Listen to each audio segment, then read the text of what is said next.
For more on the dangers facing American drivers due to the lack of proper regulations of the trucking industry, I'm joined now by attorney Stewart Guss, who's handled trucking and other catastrophic personal injury cases for more than 20 years.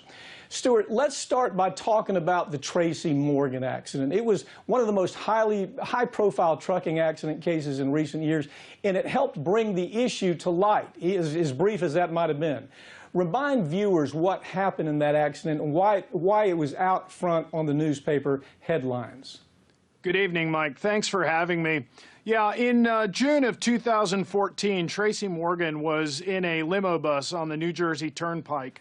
And at that time, Kevin Roper was driving a truck for Walmart. Mr. Roper, driving that truck, was about 28 minutes away from the end of a 14-hour shift. To compound that, the driver had actually driven 12 hours, 800 miles in order to start that shift 14 hours ago. So when you do the math on that, that driver had been awake for more than 24 hours when that collision occurred. Stewart, let me stop you there. First of all, the parts of what you've just described, simply because it was Tracy Morgan, it got some headlines. That type of thing happens every single day across this country where entire families are wiped out, but we don't hear about this story. And in this situation, we know what the factors are. I mean, for example, how does trucker pay factor into these trucker accidents? How is that a factor at all? Well, you know, most truckers are paid by the mile, and this creates sort of a perverse disincentive against safety. Unfortunately, truckers don't get paid unless they drive, and truckers are really compelled to log as many miles as they can because there are factors that they have to deal with on the road, such as mechanical breakdowns or perhaps heavy traffic. They don't have a reliable source of income. They don't know what their paycheck's going to be like next week. So this week, when they're behind the wheel, they want to log as many hours as they possibly can. Stewart, we do have safeguards in place in the form of federal regulations. So why is it so easy for companies to let their drivers bend these rules? How does that happen? Because they're absolutely bending the rules. It's not that there aren't regulations, it's just that those regulations are ignored. What's your take? Yeah, well, you alluded to that earlier when you talked about the fact that the trucking companies and the corporations that employ these truckers, they're not able to produce revenue and profit unless and until their goods get to market. So we're at an all-time low in terms of we've got a great shortage of truckers in this country. So the trucking companies aren't really incentivized very much to make sure that their truckers stay within the federal regulations. You may know most trucking logs right now are still paper logs, despite the fact that electronic logging technology has been available for a number of years. But if you think about it, you're getting pushback from independent truckers who don't want the accountability of an electronic log. You're getting the exact same pushback from the trucking companies because they want to be able to push their drivers as far and as fast as they can to get their goods to market.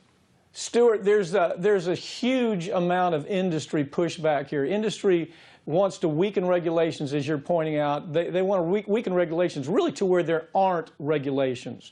Now, the problem is you have this highly paid lobbying effort taking place, but mom and pop and children on vacation driving from New York to Florida are putting their lives at risk because the lobbyists are winning on this case. The lobbyists are winning.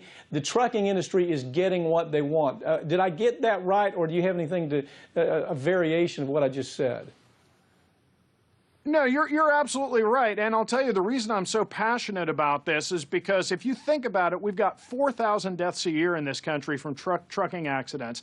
And that's actually the equivalent, think about this, Mike, that's the equivalent of 20 fully loaded passenger planes falling out of the sky and killing all souls on board. Now, you and I both know that if that were to happen to the airline industry, the public would be up in arms. There would be increased scrutiny and regulation and controls, but we're not seeing that because the trucking lobbies, such as the American Trucking Association, are so incredibly strong. I've got example after example of the efforts, the successful efforts that they've had in rolling back those very regulations that keep you and I and our families safe on the roads. With Republicans currently controlling all three branches of government, is it likely that the current regulations are going to even be reduced further? And what does that mean? I mean, I don't know how you can possibly reduce these regulations even further and keep American drivers safe. Well, let me give you, if I could, let me give you one example.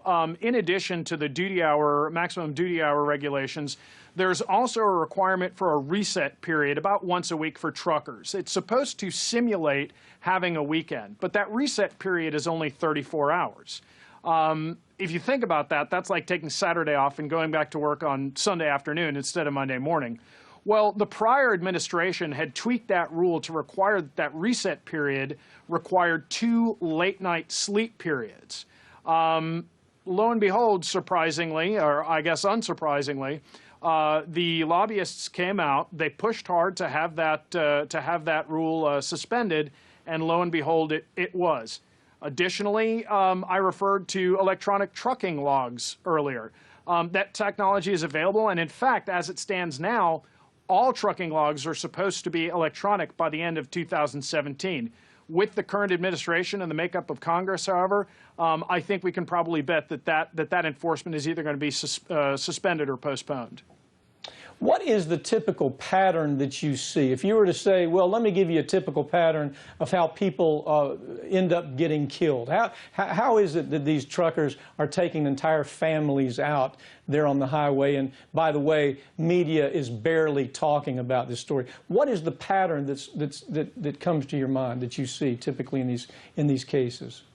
Well, there are a couple of factors that we typically see in a great number of the trucking accidents that we work on. A lot of them have to do with equipment failure or lack of proper equipment maintenance. Again, you know, that cuts into the profits of the truckers and the trucking companies. Another factor that we see quite a bit is driver fatigue. There's no way that that driver should have driven 12 hours just to start a 14-hour shift for Walmart. And if he hadn't, I think comedian Jimmy Mack, who was killed in that accident, would probably still be with us today. But again, the perverse incentives are there to push harder. And when you have sleepy drivers on the road and improperly maintained trucks, and the drive for greater and greater profits, what else do you expect? Well, Stewart, I'm glad you're out there. This, for some reason, is one of the most unreported stories that we see coming out of corporate media, and I think there's a reason for that, because they do count on advertising. They count on they don't want to go after the companies that are buying ads on their network. But it is hugely underreported. So stay out there. Good luck with this as you continue trying to make sense of the regulatory aspects of these trucking cases. Thank you.